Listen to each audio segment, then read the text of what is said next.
आपलं जर स्मार्ट मनी कन्सेप्टची जी स्ट्रॅटेजी आहे त्या स्ट्रॅटेजीप्रमाणे इथे एक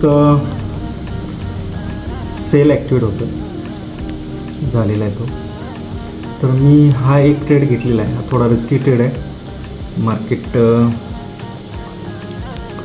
खूप त्याच्या लाईफ टाईम हायवरती आहे. काल त्याचं एक फेडची मीटिंग असल्यामुळे 2600च्या आसपास गेलं होतं. तर मी ते एक आपल्या स्मार्ट मनी कॉन्सेप्टनुसार एक पोझिशन घेतलेली आहे. तुम्ही बघाल ह्या इथं 2588च्या आसपास ती सेल झालेली आहे. ठीक आहे, बघूया त्याचा रिझल्ट काय आहे. तर तुम्ही बघाल तर इथं ते आपल्या खालच्या लेवलला तो टच झालेला आहे.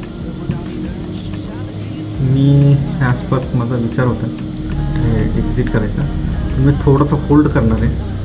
तर लाईफ टाईमवरती मार्केट हायला आहे, एक रेजिस्टन्स फेस करतो आहे हायर साईडला.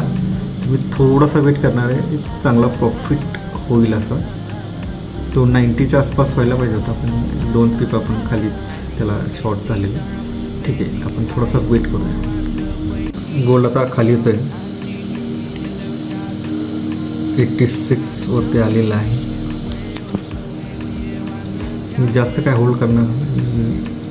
ह्या लेवलच्या आसपास कुठेतरी बुक करण्याचा प्रयत्न करेन.